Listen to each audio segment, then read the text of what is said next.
what do you really enjoy tattooing?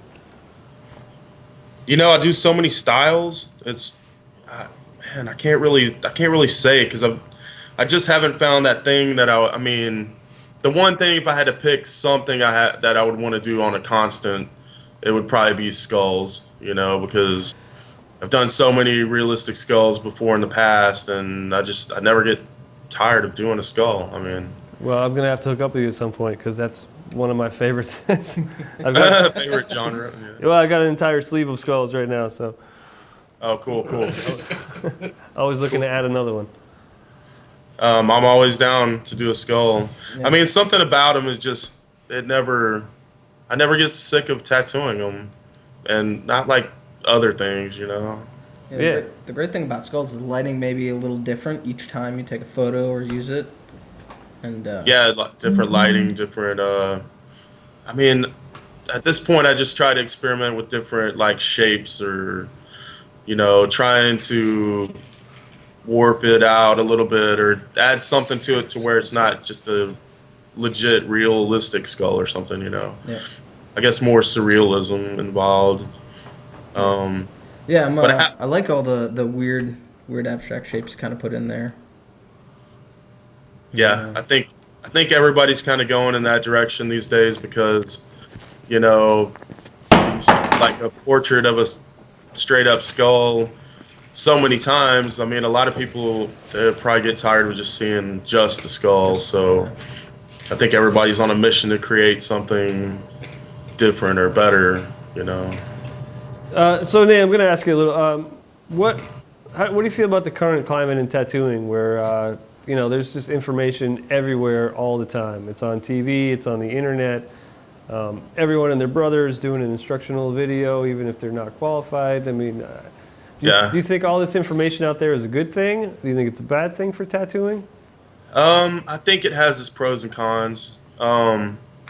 It's definitely good if somebody has what it takes to put the effort out to actually learn properly, and if the video can be a tool, then then it's a tool that they can use, and so be it. But I agree there are some things out there like a lot of people just strictly capitalizing on it for money's sake and not really for the art form.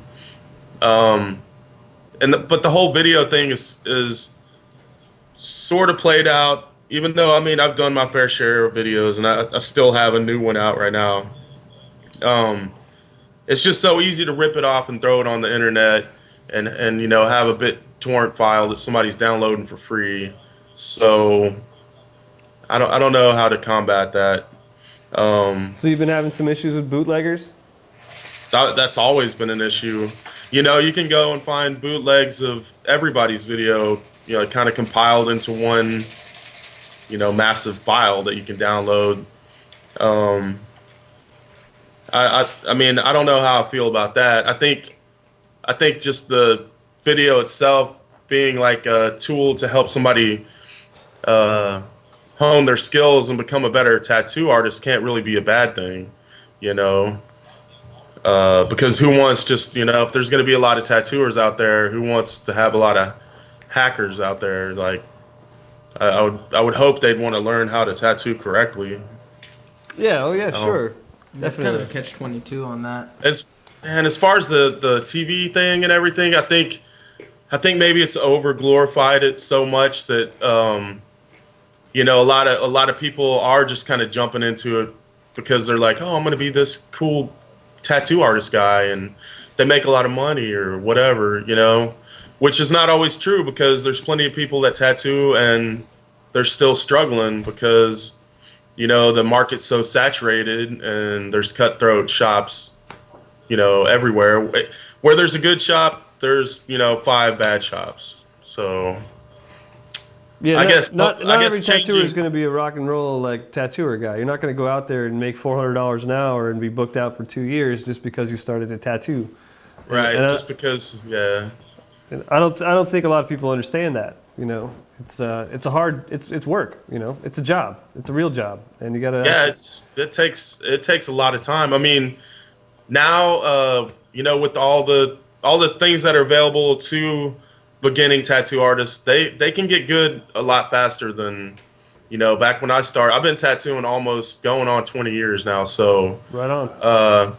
when I started, it was like, oh, ancient Chinese secret or whatever, and I'm like, dude, what are you talking about? And like nobody would tell me anything. So I kind of had to jump into it and do a lot of things that I wouldn't do now, you know, just because nobody gave me a chance. I just the thing about the whole TV deal and everything, I think maybe tattooing's just become more of like a fashion show or, you know, a popularity contest or something. And I think maybe the art should just speak for itself, and you know, not so much, you know, what you look like as what you produce, you know, defining your ability. Yeah, not just tattooing for that Instagram photo.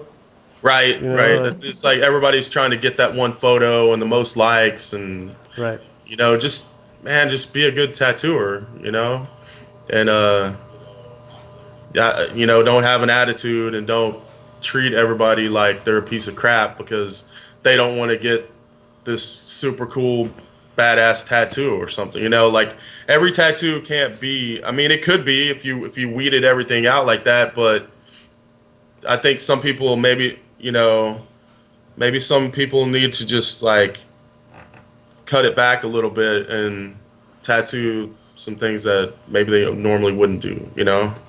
Yeah.